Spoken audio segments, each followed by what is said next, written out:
I'm gonna be giving a couple of my takes on this as well because I do indeed want to get better, and I know I can only get better by reviewing the call and just being like, no, don't do that. Like say this instead, and then moving forward with that logic, you know. So yeah, let's do it.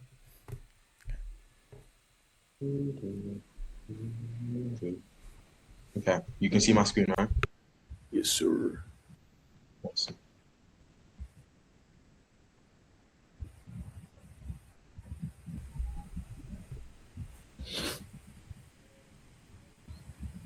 There we go. Oh wow. Well, just to make sure before we dive any deeper, we still go for roughly 60 minutes, the hour. Is that still good for you? Yes, sir. Nice. And did you watch the prequel video regarding the mentorship as well? Mm-hmm. What we'll do is we'll get into a bit of the start of the call, then we'll jump right into limited use. Okay. Mm.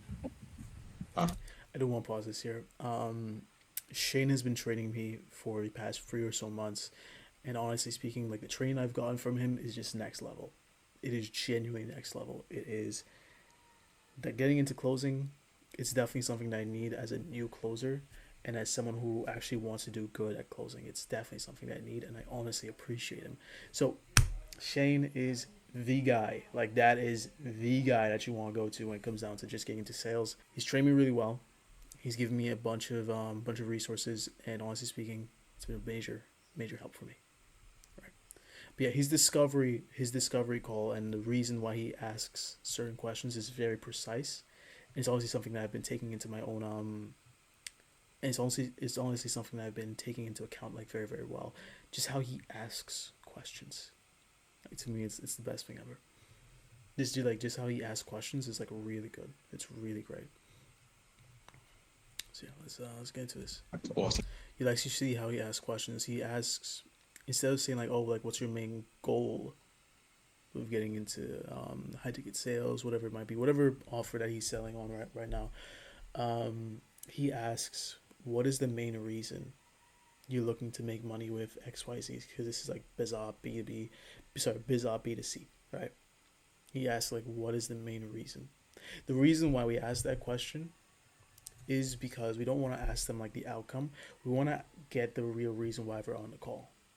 Honestly speaking, because we can get the goal and all that type of stuff there, but we want to get the pain point and we want to get it fast, right? So by opening up with that, we can start to dig and dig and dig and dig and ask even more specific questions. Right. Well, just to give you context in that case, I'm the involvement advisor here with Swag VC's team. And the reason why we have these calls is pretty simple. Understanding where you currently are and where you want to go. What's the actual end goal here? And then based off the back of that discussion, if I do believe we can help you get there, then I'm more than happy to walk you through what that help looks like in terms of the mentorship. As you already seen with Swaggy, he's helped hundreds, if not thousands, right? But at the same time, I'm sure you can probably understand there's a few people that we can't necessarily help either, right? So if I do believe you're one of those people, I'm a pretty straightforward guy. I'll just point you in the other direction otherwise. Okay? Of Okay. course. Perfect. Well, let me ask you in that case, when it comes down towards trading, what's the biggest outcome that you're looking to achieve through trading right now? More right now, financial stability, just an extra income. I feel like a lot of jobs around here is not enough money to be stable in this economy. But eventually, I do want it to be my end goal. I really don't like working with people, so trading is kind of like an outlet for me. I think I can see myself doing it for a pretty long time. Gotcha. Yeah. I know you mentioned that keyword, that financial stability. But I guess for you, what does financial stability mean to you? A pause right here. You want to dive into stuff like this. In every call that you take, you want to dive into stuff like this. Like, what does financial freedom mean to you? What does time freedom mean to you, right? Because we're just going that extra layer deeper, and we're trying to understand and we're trying to paint this story of why we're on this call. Some people will like literally tell you like, oh yeah, I want some more financial freedom because I want to spend more time with my kids, or oh yeah, I want more financial freedom because I want to like be able to take care of bills and expenses, be able to take my wife out for dinner or whatever it might be, right? That's why I want financial freedom. It's not always going to be like one answer, like what I just gave you there, but it's usually going to be a mix of all of what I just gave you, right? So it's your job to dive into what actually matters in that scenario. For example, if a prospect told you, "Oh yeah, the reason I want to have more financial freedom or like have more time freedom, whatever it might be, Okay, let's just use financial freedom. The reason I want to have more financial freedom is because I want to be able to spend time with my family, right? Take my wife out on dinners and not have to worry about bills and expenses, right? In that scenario, your best bet in the hierarchy of what he just gave you is going for not having to take care of bills and expenses. That is your best bet.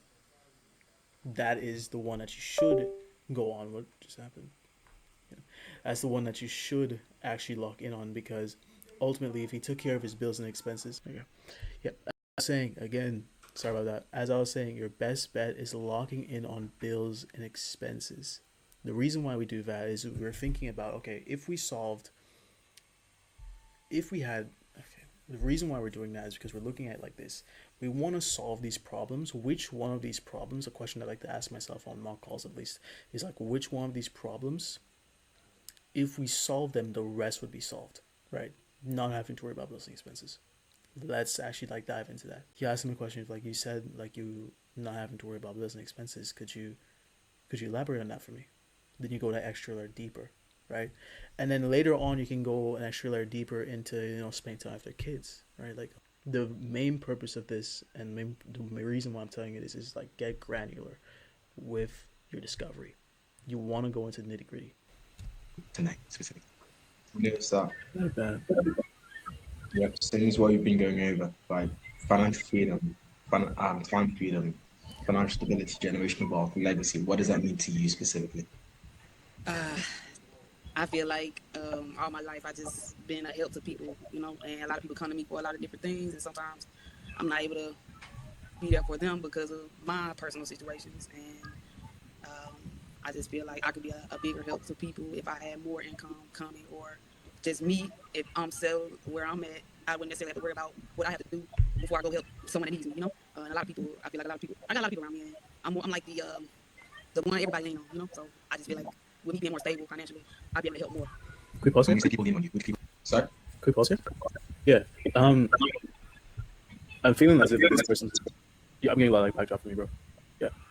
Okay. I'm feeling as if like this person. They're more skeptical just from that alone because I know what it feels like to have people just lean on you all the time. It feels like that person's gonna be more skeptical to make a change. Honestly, like they're very I'll do it myself type of person. Is it? My own personal experiences being that type of person, right? And also, she used a specific example of when it's like she wants to be there for people, right? When it's time to be there, or she wants to be able to have the money when someone needs her. Okay, pause right here. I'm actually gonna take down a note right now, of like just to listen more actively.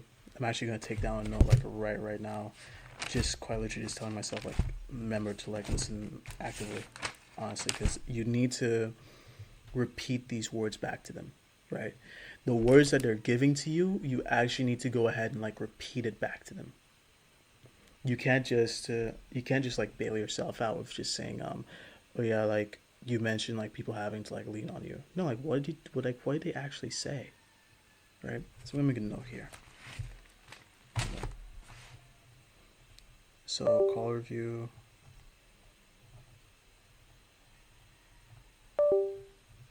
Note one.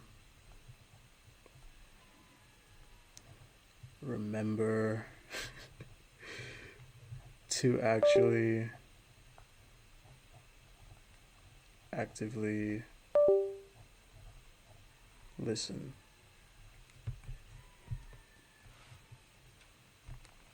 Listen. Repeating the prospect's words back to them. Repeating the exact. What is that noise?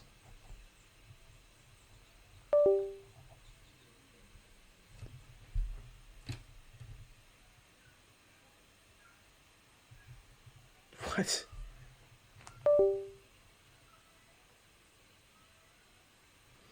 Okay, I'm just gonna leave it alone. Bro, oh my lord. What is that noise? Okay, there we go. So that's note number one. So yeah, note number one, remember to actually actively listen. Repeat the exact words the prospect said. It'll help you gain their trust more and show you're actually interested in the conversation. Because guess what? You are. Okay. So let's continue. Right? Yeah. Yeah. So what makes you feel as though that makes that gives you that impression? It gives me that impression because those were like the same words that I would use. Honestly, I'm just going based off of myself. That the second thing I wanted to ask was like, would I be right with assuming that? Yeah. So that's what I'm trying to see where you're drawing that conclusion from. So you're drawing that, and it's good that you're bringing this like you're asking me, because it's good to make some. You can tell. You can sometimes a lot of the time you can tell how the type of person they are just from the way that they talk, right? So for you, like you feel as though she's the type of person that is used to doing it by herself because other people depend on her. Is that what you're saying? Yeah, 100%. I mean, it's not a bad conclusion to draw, right? I mean, what I draw from that personally is that she takes a lot of responsibility for taking care of others, right? She's got a lot on her plate, um, and ultimately she's responsible for a lot of people. That's the conclusion that I draw for now. In terms of her personality type, there, but she's a very she likes to take responsibility for other people, and she has a big not a big ego, but a big yeah, just similar again. She just wants to take responsibility for a lot of people. I wouldn't draw that conclusion yet, personally.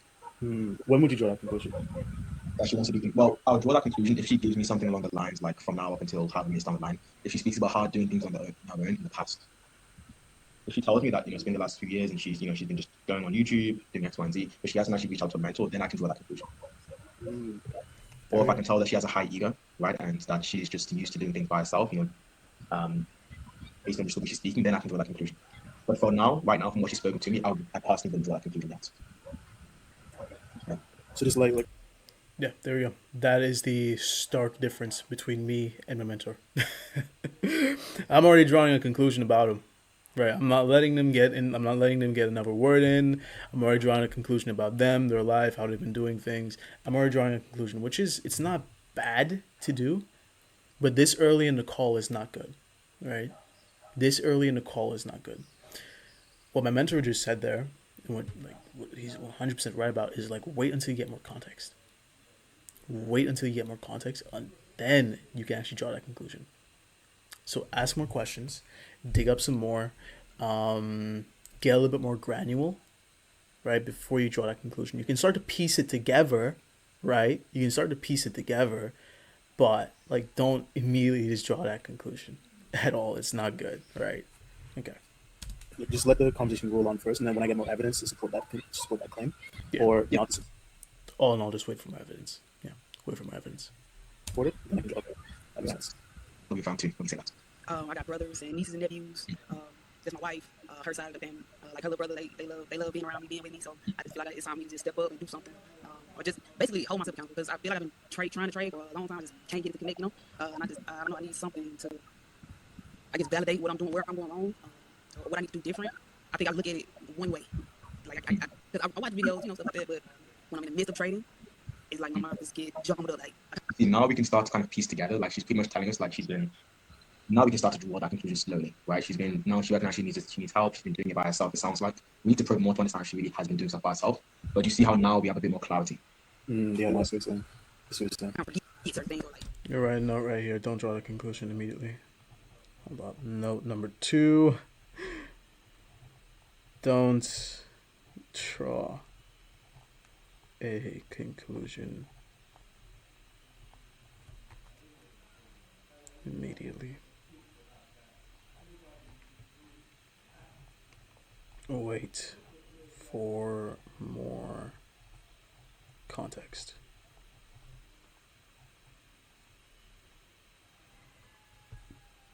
Okay. Yeah, you can start to see the differences between me, who's been closing for like hasn't even closed a deal yet, right? I haven't even gone like on a real offer yet. All I've been doing is just setting, right? Versus Shane, who's an actual closer, who's been closing for at least like a year now, has like hundreds of thousands in cash collected, probably almost $1 million now in cash collected. We can start to see the stark differences between the both of us. And I want to use this video as a testament and these call reviews as a testament that you as a sales rep should always get a mentor, always ask for help. Never feel ashamed to ask for help because this is the level of help that you can get. This is the level of clarity that you can get. Your entire career as a sales rep can transform if you get a good mentor. And if you actually put into work to utilize that mentor. to their fullest potential. Like right now on this call, I'm asking Shane as much questions as possible, right? Because I know for a fact there's gonna come one day where he can't teach me anything anymore. And ultimately, I need to go out in the world on my own. And if I haven't done the due diligence to actually go ahead and utilize him the best that I can, then guess what? I'm gonna fail. All my time, like the hours that I've spent on these calls, are just gonna be for nothing. Ultimately, they're gonna be for nothing. I wouldn't have gotten to where I should have been because I didn't take the action, because I didn't utilize it as much. So yeah, let's continue. Oh, yeah, this resistance. Just little simple stuff. And it's like, I have to make those mistakes. What do you feel like is behind that when it comes down to making trading and your mind getting developed? What do you feel like behind that? Beautiful question. Beautiful question. Immediately attacking a beautiful question. That is an amazing question. That's something I didn't even realize that she said. Right? That's something I didn't even realize that she said. Shane did. He realized that. I wasn't paying attention at all. I was more focused on asking her a question about like where does she like I was more focused on like asking her a question of like in what way do you feel as if you have to like show up constantly for your family? Like in what way do you feel as if you have to like constantly, be that person that they have to lean on? In what way? How does that affect you? How has that affected your journey with trading? Right? I was more focused on that than what she was actually saying. So yeah. Maybe personal issues. I feel like I be at war with myself a lot, not being disciplined, not being consistent. I know I need to work on that, and I've been trying, but I still need help. Yeah. How long have you been starting cards of this? You feel like it's time for you to start taking a step? Beautiful. Beautiful. And we can see the outcome of that question. We can actually like in real time see the outcome of that question. This is what active listening gets you. Active listening gets you an answer like that. He asked a very precise question. He got immediate pain, right? And more clarity on the situation. Now we can start to build a story a little bit more. And he's about to drop some sauce right now, actually. Sorry for like pausing like every 2 seconds. Bro. No, keep doing it. Yeah. Why did you ask her specifically like what's been holding her back? Yeah. Yeah, like why attack that and why not ask her the question of like how long have you been doing this for? Like how long have you been like trading for or something like that? Or like how long has it been since you've been trading by yourself or like wanting a mentor? There we go. There we go. We can start to see a stark difference between him. Yeah, the reason why I pivoted that in regards of like what's coming up when you said your mind is getting troubled is because one thing that you'll notice is once you really attack that, then we can get straight to the limiting belief within the first 6 minutes. Like, there we go. There we go. Oh. I'm investing all of this money when I'm trading and like within the first 6 minutes. Like if she can say, yeah, right, I know what I'm doing, but then it's like I'm investing all of this money when I'm trading and like, I just panic X, Y, and Z. Right? And then we can probe it deeper and that could get into like a fear of investing and then not getting return. And then it's only been 10 minutes, but we already have the limiting belief. What's held that back? Right? We're just getting straight into it. But again, like knowing how long you've been trading for, knowing all these things builds enough context, right? But ultimately, like if we can just get straight into it as to what's held her back from getting to where she wants to go, then it just makes the call a lot more efficient. Okay, I see. And you can start to see the difference between me, newbie closer, versus Shane, who's high ticket. He's been here for a while, okay? The guy's been in Vietnam. We can see a difference between that. Just in the way that he's thinking about the call. Just in the way that he's thinking about things. We can see the difference. And it's like, I'm seeing it, I'm like, when am I going to get to that level?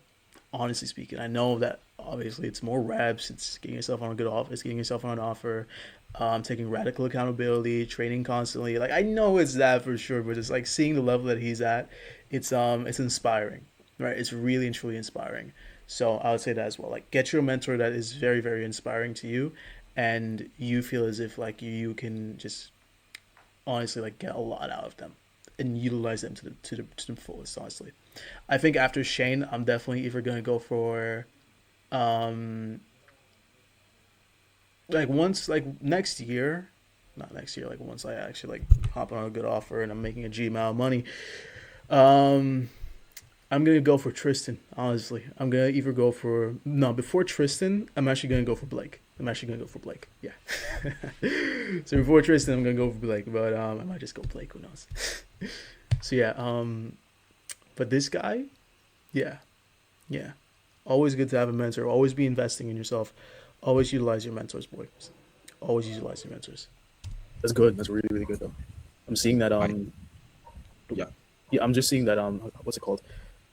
Just being able to just being through the reps enough to the point where you can run the sales call however you want. You're here, you're there, you're over there, and it still makes sense. If that makes sense. Absolutely, right? Because again, like there's a framework that you're learning, right? Because you're beginning off. But once you get to a point where you're good with the framework, like you can trust yourself enough to where if you get the limiting belief in the first 5 minutes, you can even tackle it there and then. Right? You don't have to wait until you've got an X, Y, and Z. You know. But again, that comes with time. Once you've had enough reps and you're good with the framework there. Mm. Employment all the way That's until well, 1 second. I stand anything. to be in a better position. Oh, this experience 40. Okay, things need to change, right? I think I still need help. Yeah. How long have you noticed that in regards of just you feeling like it's time for you to step up, right? In your words, how long have you felt that way for? Do you feel like you Right. can? I would say maybe for the past 6 months I've been battling it, just Gotcha. trying to do it on my own, and trying to figure everything out. See, now we can draw that conclusion. She literally told us it, right? Like the last 6 months, she's been trying to do it all by herself. I'm trying to figure everything out. Yeah. Yeah. I see what's wrong. I mean, at the end, I was kind of right. At the end, I was kind of right, but at the same time, it's how can I say? Even though I was right, it didn't make the process that I went to being right. Right. Right. It's actually wrong. You need to wait. You need to actually gather some more context on the situation before you can draw a conclusion that I drew in like the first 2 minutes of the call happening. Right. I was right at the end of the day, but it's not the best way. It's very, Russian roulette type. Right. Right. Someone's gonna like put a comment down under this video. He'd be like, he said right like 17 times. I'm like, bro, shut up. Yeah, it's just been like the past 6 months. Really, at the beginning of the year for sure. Yeah. There's something specific that happened that made you feel like, okay, things need to change, right? You need to do more this more consistent. Was there something that happened in these 6 months that made you realize you need to step up there? Yeah, Beautiful. actually, yes, it was. Beautiful question. So I had a situation. See how important active listening is, because a few minutes ago she said that she feels like it's time for her to step up, right? That's why it's really important to get timelines on these things, right? Like feeling like you need to step up. These more important things, it's important to get timelines and really probe into it, because that's where we get a lot of leverage. Because if we get the leverage of, I feel like I need to step up, and I made that realization 6 months ago, then what have we done across the last 6 months? If you feel like that's been the case for the last 6 months, oh, you haven't done anything. Why not? And then we get into, we really get, that's the real conversation to be had. That's what the sale is made. What the sale is made. Sorry. Beautiful. Well, me and my brother, we come from the same situation. So I got behind on a few bills, and so did he. But at the time, I wasn't working. I still had money saved up from my last job or whatever, and he needed me to come through so he could see I have a car to go to and from his job. And of course, I made a sacrifice because I wasn't working at the time, so I didn't mind. But that still put me behind, me my side. Like I'm behind 2 months on bills and trying to figure out what I'm gonna do next, how I'm gonna do this next. And I'm still trying to trade. I was also trying to trade with that as well. And I feel like I shouldn't have. I should just waited it out to get a better position. But yeah, everything just happening so fast at the same time. Didn't know what to do, how to do it. But I appreciate I appreciate you being honest with me there. No, you then it sounds like you can't be working at the minute right now outside of trade. For work. I'm a trimmer for this gasket company. Gotcha. And for you then, so when did you actually start working there? It sounds like there was a bit of time early in the year when you were working. Is that correct? Yeah, okay, so last year, I was working at this job and they had a big layoff. So I got laid off around May, and they did get unemployment all the way until I think around November. The funds ran low, but like I said, I had already saved up a good bit amount of money, but everything started happening so fast around November, December, Christmas, and trying to make sure everybody happy and somebody get something, But yes, and then I was still trying to trade at the time. I blew like 3 accounts out. It was just a lot. So and then I started back working the end of December, coming into the new year. Gotcha. Okay, so it's been roughly give or take. Is it the last 6 to 7 months that you've been trimming? Yeah. Gotcha. And for you right now then, because I know you mentioned you're doing trading on the side, right? Obviously again, like we want to ideally do this full time, right? So how much are we currently making right now, and how much do we need to be making in order to make trading a full time thing? Right now, I'm making like 16 an hour, so it'd be like. Yeah, per month. I'm sorry, you said what? Yeah, we can do that per month, so I understand that. So how much is it making per month through doing trim? All by Probably like 3,600. 3600. Okay. Now, how much do we need to be making in order to actually pursue this full time? I want to say for me to be comfortable, I'd say at least 7,500. At least 75. Okay. Gotcha. Define comfort there. You mentioned relatively comfortable. What does comfort mean to you then? Um, So again, like you can see, like Beautiful. I'm not gonna pause it. But I just want to say this. Like, he immediately went into comfort. Like, what does comfort mean to you? Like, do you see the levels? You need to be sharp as a tack. Like Jordan Belfort, in his book, right? He's always said like you need to be sharp as a tack. You need to be on point. That is something. That is the state that its closer should be, as is state that a sales rep should be. You should always be in that state of being sharp and on the ball and on your game. And my mentor is demonstrating this live right now. Like the framework that I'm teaching you, man, like I'm following it very, very, very loosely. Like it's not the exact order, right? But again, that's because I've gone to a point where I can trust myself that I'll cover the points that I need to cover, even if I don't follow it tightly, right? So, this is more of a script kind of setting with the framework as a bit more of a backbone, if that makes sense. No, that makes sense. That makes a lot of sense actually. I like the fact that you immediately asked like, what do you mean by comfort? Like that to me is like extremely sharp. That's a really nice. Yeah. Another thing, Yeah. another thing is I kind of want to take a guess at what the objection at the end of the call is maybe going to be.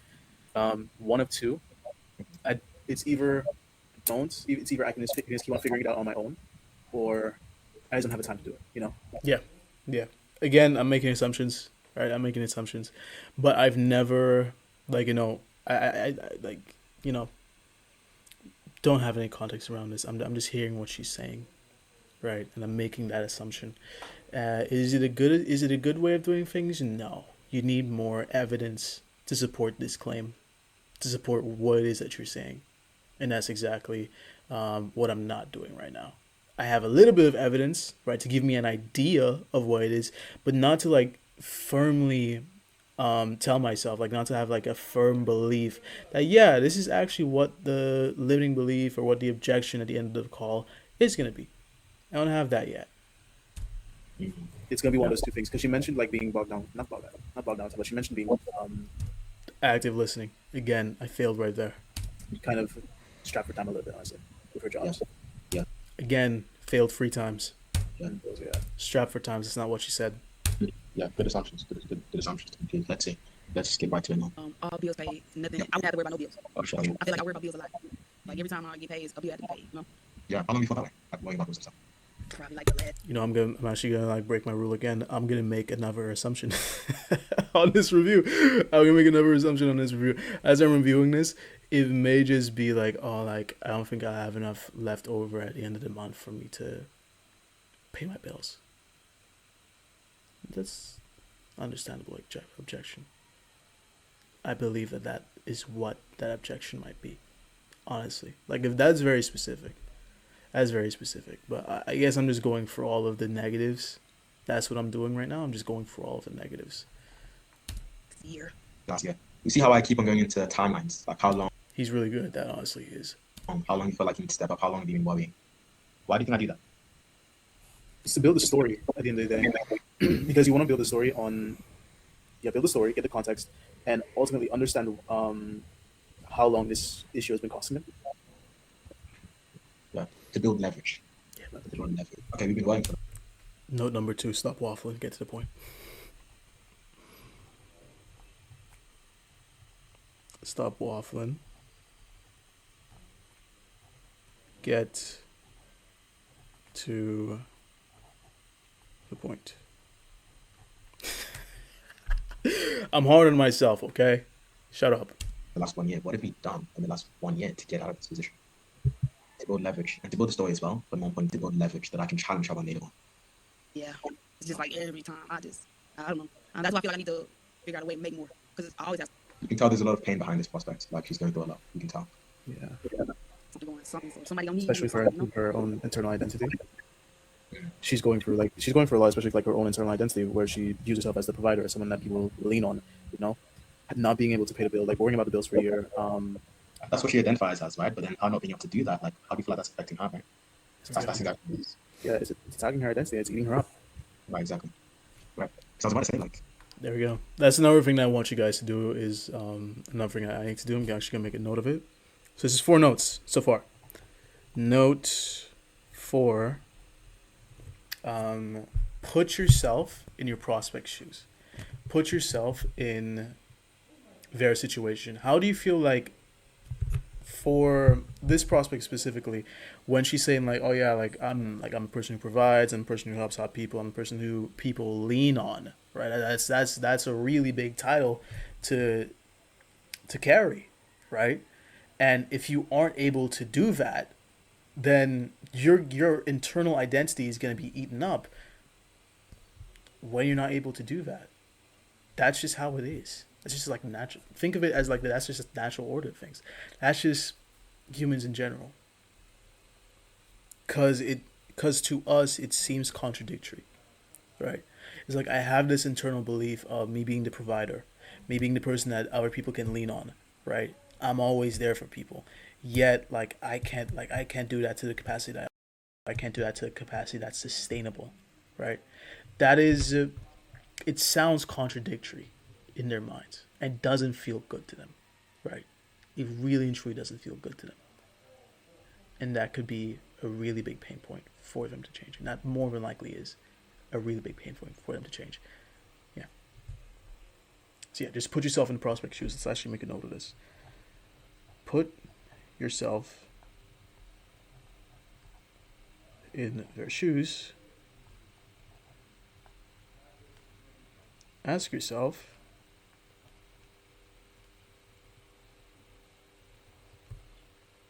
how does that make them feel? Boom. You're making 3,600 right per month, and even recently just coming off of being back up layoff, like is 3,600 really enough? Nah. Because that worry that's been shown off for you, like how has that been affecting you? Like you Right. have other people depending on you, how has that actually been affecting you in person? There we go. He asked the question. He asked the question based on that identity. It's really stressful. But it's like at the same time, no. Now we're getting the word stressful. We're probably gonna get some more painful words out of this, but now we're getting to the point, you know, like we're getting there. I know I can do it, you know? I don't know, it's just always been a help. So it's just like, I know I can do it. I know I can be there. And I was quoting this for even like helping other people, even though you're in that situation, right? Have you heard the analogy? I believe it's a big analogy. You know, you're on the airplanes and they tell you about instructions to put on your oxygen mask, right? What do you say when it comes down to putting on your oxygen mask? Did they tell you to put on your oxygen mask first or to help others first? Because I noticed that you use the word stressful, right? And when you said that, like, there's maybe a bit of emotion behind that. Yeah. What's behind that emotion? Can I ask? Boom. Dives into it. A lot of pressure. It feels like a lot of pressure. You see that, right? Like, same thing as I told you, that, bro. Like, I've been worried, okay, I've been feeling worried. How long have you been feeling worried for? The last year. You get the time and then you say, like, how's that been affecting you? Or how's that sit with you? How does that make you feel? Stress. And then I probed into that one step deeper. I noticed a bit of emotion when you said that. Like, what's behind that? Did you notice how breath like shaking there? Like, Boom. We can tell the difference between someone who's actually a closer and someone who's just a part timer. We can tell the difference between someone who's actually like looking to get better versus someone who's just there for calls. Shane is looking to get better. I'm looking to get better. Right. At the end of the day, this is what a good closer looks like. Yeah, she took a step back mentally. Honestly, you could see it. mask. Right.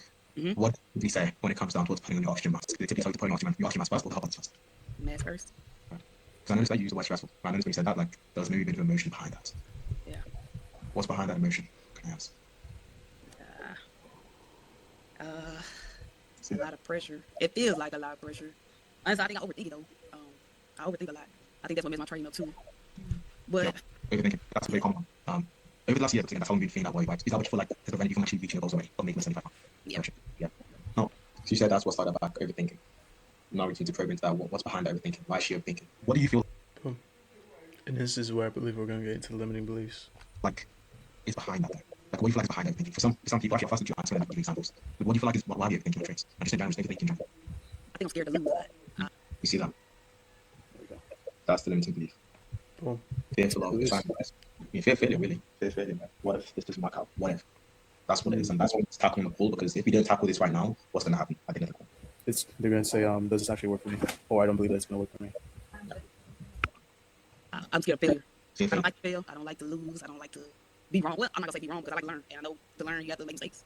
So Yeah. I feel like failure. I'm afraid to be a failure. But ain't that scared. But yeah, Right. That's the analogy that I want to share with you, right? Like, our current situation. Are you 100% satisfied? Are you happy with our current situation right now, financially? No. And if you continue on the same trajectory, making the same amount of income the next 2 weeks, 2 months, even 2 years, like, by your definition, would you find that succeeding or failing? failing. So if we're on that trajectory towards failure, if we don't take that step for ourselves, then how is it making sense to allow failure to be the reason why we don't take that step? Right. And by the way, my Zoom seems to have, it seems I'm using this question here, by the way. I'm going to... wait a sec. I think I just did. Yeah. My Zoom father. But yeah, Shane, he had a bit of a mic issue or like technical issue, and he left the call, but like you can see that she's visually not just like uncomfortable, but she's sitting there in that, and it's like this doesn't feel good. Not in a way like, oh, this call doesn't feel good, but this feeling, this emotion that she has right now, it doesn't feel good. It's not some. It feels like something she's been running away from, and like having to admit that must have been heavy. What you need to realize is like a bunch of these prospects, like a bunch of these people that get on these calls, they don't necessarily tell people these things. The closest people in their lives probably don't even know about this stuff. Probably don't even know about what they're going through. So when you get on that call, it is your job, it is your responsibility as a closer to actually probe into it and actually get them to admit certain things. Admit what's been holding them back. Be honest. And vent a little bit, I guess. Yeah. For years that fear failure, because a lot of most successful students that come in here, they tell me the exact same thing, right? That fear failure. What if I invest all this money in this? Normalizing, like it's okay, we're humans, right? It's natural to fear that, to feel that fear. We normalize it first. But what if I don't get a ton, whatever I've invested? And it's a big common thing. Right? Do you feel like that fear of failure? I'm gonna take another note. Note number 5: normalize the fear of failure. Because that is true. That is true. We're all gonna have a little bit of fear. I had like a lot of fear asking Shane if he would mentor me. Like a lot of fear. I thought he was gonna be like, no, I don't want to mentor you. Right. I had a lot of fear getting to high ticket space, posting videos. Thought that people like. I would always thought about like if people saw this, like what would they think of me? Or like if people saw this, like what would they say? And that would make me feel fearful of posting a video. Because like, what if I fail? What if I genuinely fail? So what? Doesn't matter. Serves the 2.0 version of you that you want to become. Do you feel like it really serves you in any way? What makes you feel that? Yeah. Because I feel like I just feel like I can do so much more. I know I can do so much more. I'm curious, for her, for Nate, what type of person would you describe her as? Like, would you define her as type A, type B? What would you define her as? I haven't gotten the I remember I don't know what type A or type B means, but I would definitely say Yeah, so type A basically just means like, more authoritative. Like think of a business owner, authoritative, straight to the point, no BS. Like doesn't want to talk about emotions or anything like that. Very combative in my opinion, right? That's type A. Type B is like a little bit more emotional. They want to have like a little bit more of an emotional conversation. That's type B. The way that you deal with a type A person versus a type B person is a very, very different, right? Because if you start talking about like what Shane is gonna like go into a minute here is like if you start talking about, oh, like how does that make you like, how does XYZ thing that's been going on for a while like make you feel?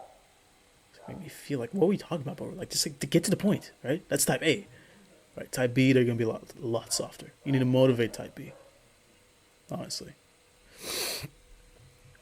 Type A is like more straight to the point, like a lot more like that. To a point where maybe they're egotistical or like very, very confident.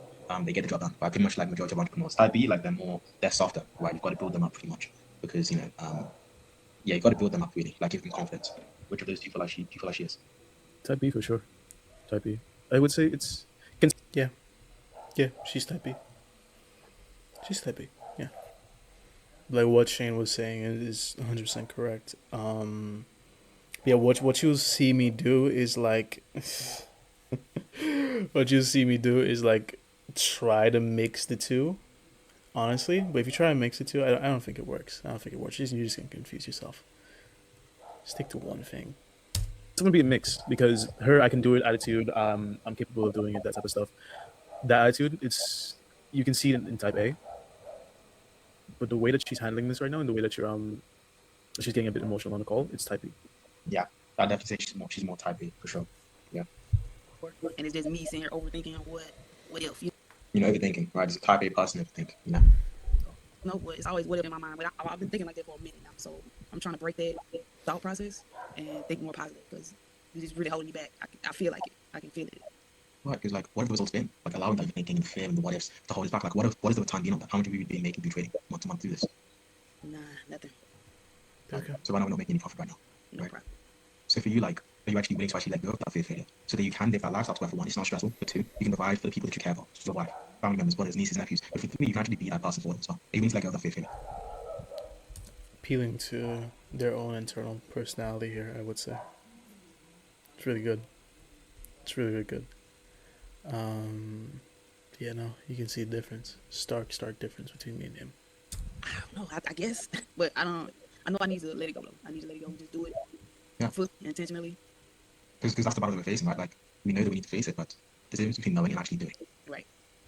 Because actions need to align with what. Because think about it this way: our wife, our brothers, sisters, and nephews. What example are we setting for them in allowing fear to hold us back? What example are we setting for them? That's the question. So, what kind of example are we setting for them? What have you been saying? To run from the problem instead of facing it head on. And I do that a lot. And again, I'm not saying this to build you, to break you down. I'm doing this to build you up. She's probably never admitted that to someone other, like outside, like her wife or anyone like that. She's probably never admitted that personal, that extreme personal thing to anyone else outside of her wife, maybe, or some like really, really close friends, which might be few. Like, this is the type of work that you can do here. This is the type of transformation that people can actually have when you come on that call in a way that you're there to serve them. Not there to bully them, not there to fight them on their beliefs, but you're there to help them realize that the way that they're thinking hasn't been serving them. Not only has it not been serving them, but as a byproduct, hasn't been serving any of their loved ones. In this case, for example. If they continue down this route, then it's going to continue to not serve them. Because I can tell there is a 2 minute version of you that isn't there, that wants to get to that point. Yeah. But we need to think to ourselves, like, that fear. Like, can you think of a time in your life where maybe you did have a fear of failure? You know, fear of something not working out. But you push past that fear regardless and you got a good outcome. Can you think of a time in your life when, again, this is an analogy, but this is more of a personal analogy here. Especially when it comes towards, if they give you them to believe like fear of failure or fear of the unknown, it's always good to go for personal analogies rather than like made up analogies because it will relate to them a lot more. So I'm going to add that as another note. Yeah, that's another note. Note number 6. When it comes to failure or fear of the unknown,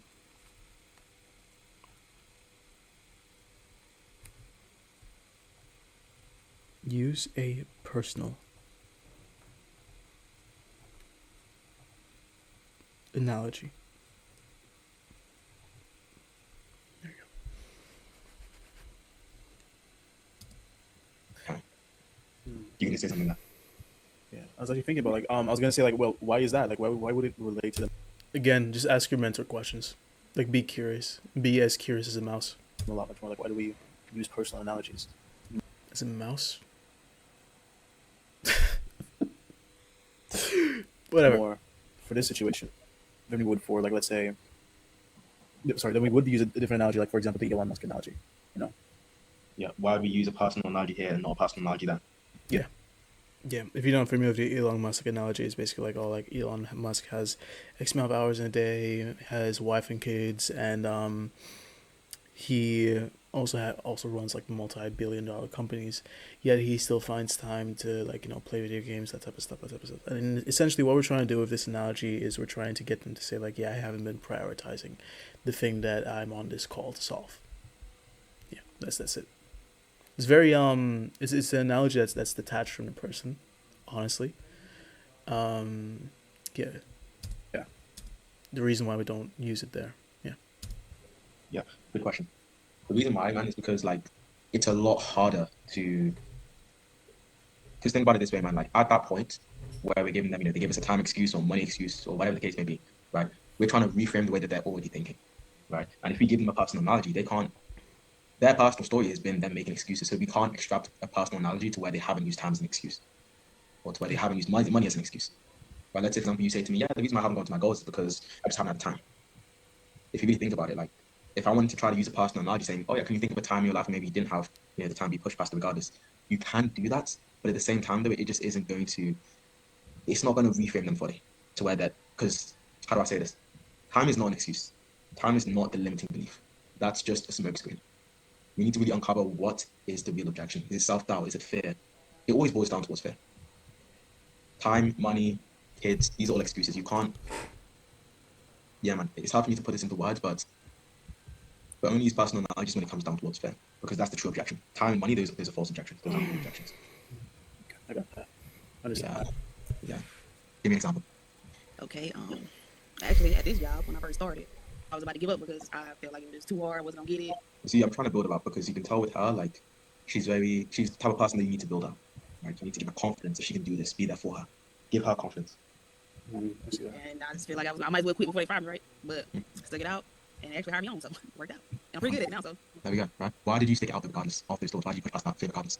I feel like I could do it. I feel like I was just being a sore loser. Like life was already tumbling down on me, so it's like I might as well give up. None of this working out. I just said, you know what? Maybe it will.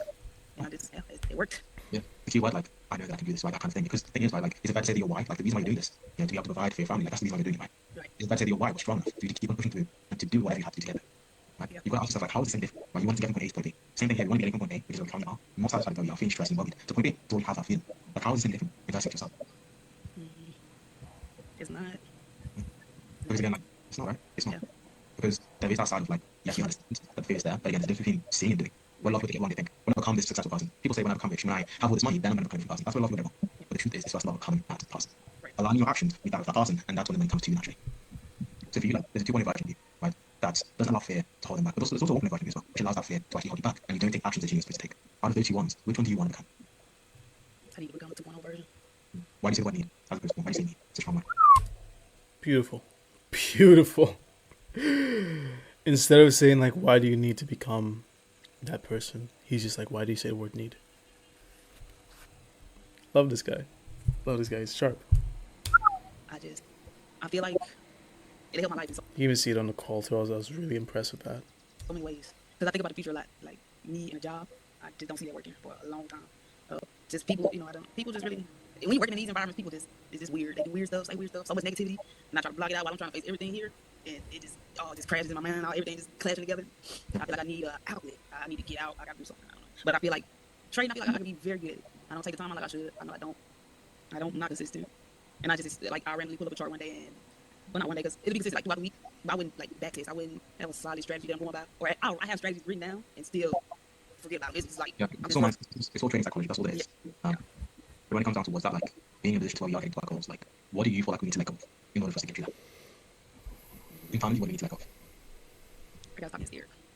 I gotta stop being scared. I feel like that's the biggest thing. And I don't even know, like, sometimes I don't even think, and I'm just like, what am I so afraid of? I don't know. Maybe I'm afraid of being successful, and then I have to do all the things that I think I want to do, Yeah, that fear of success, right? But again, like, it's the same question I asked you, like, are you willing to actually become that people version of yourself and actually face that fear head on? That you're actually willing to do that for yourself so that you can. It's actually an actual I don't know, like an actual hidden thing, I guess. I'll actually like open up about this. Like with me personally, for a while, I really and truly just wanted to be like really successful, and I still do, and I am, but it is that I would say that fear of like when you get there, are you really who you like? Do you really deserve this opportunity? Like, do you really deserve that? Because for me, I know for a fact, like when I first signed my first couple of clients for my media agency, and when I first started doing photography, I had like a lot of imposter syndrome. So it's real, right? It's real to feel that, but at the same time, when you do feel that, what you need to remind yourself of is, at the end of the day, you worked hard to be in this position, right? What you need to do now is just keep on working hard.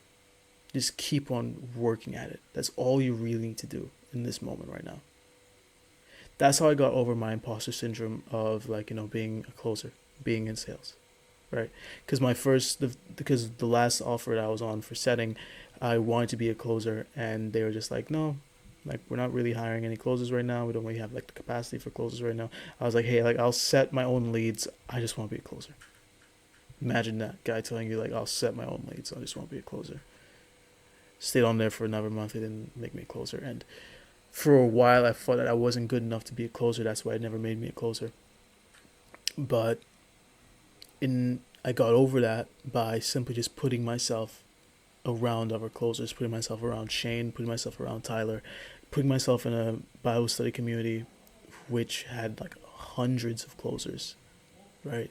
Talking to them on a day-to-day basis, being in communion and fellowship with them on a day-to-day basis. It started to feel less like I'm faking this and more like, yeah, I am a closer. And that is that. Not that I deserve to be here, but I know that I'm here for a reason. I'm gonna fulfill that reason. I'm gonna fulfill that purpose because God put me here. God gave me these opportunities. I'm gonna keep on using them. So yeah, just want to go over that. Not for yourself, but even beyond yourself, for your wife, for your brothers, for your nieces, for your nephews. Are you willing to actually step up and actually let go of that thing? Are you willing to do that? No. Yes, But why not? Quite frankly, you haven't. Right? So why not? I think because You're in challenge. Why not? Why not? I failed. Like Like, that. just stop. But yeah, from that point, yeah, the rest is history with that. I was But like, that was yeah, that was really really good. The way you operated that and the way that you built her up, but at the same time you challenged her. You didn't just take her word for it, right? You want her to actually commit. I like that. I really like that. Never take the prospect's word for it. Never take the prospect's word for it. I'm actually gonna put a note on this like right now. Note number 7. Wow, we have 7 notes so far. Never take the prospect at face value. Let's just say face value, right? Let's just say face value.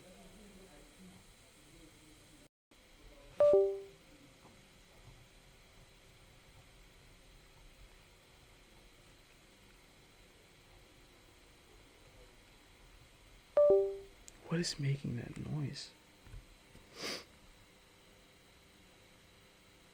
Overall, what I can say is that reviewing calls like this helps. Always review your calls. Always. Doesn't matter what it is that you're doing, always review your calls. Whether it be your training calls with your mentor, whether it be a mock call that you had, whatever it might be, review your calls. Because at the end of the day, you want to get better. Like, you should always aim to get better. Just review the calls constantly, and you will get better over time, obviously. But you can't really get better if you just like don't do things that make you better, you know. Yeah. The main thing that I want you guys to walk away with this video is definitely the notes that we took down today. I'll put them in the comments, but also I want you guys to take this as a test that everyone starts somewhere, right? This is like my starting point. I'm not the best closer, obviously. I want to be the best. That's why I'm reviewing my trading calls and like taking down notes that I didn't like, click and then clock with me immediately. I'm not the best yet. I'm aiming to be. Someday I will be. If I just constantly keep at it and constantly train, then I'm gonna be a great closer someday. Not just great. I'm gonna be above average someday if I just keep on doing this and just keep on being brutally honest with myself and taking radical accountability. Um, yeah. But yeah, this is all I really got to do today. I will talk to you guys later. Right. Peace.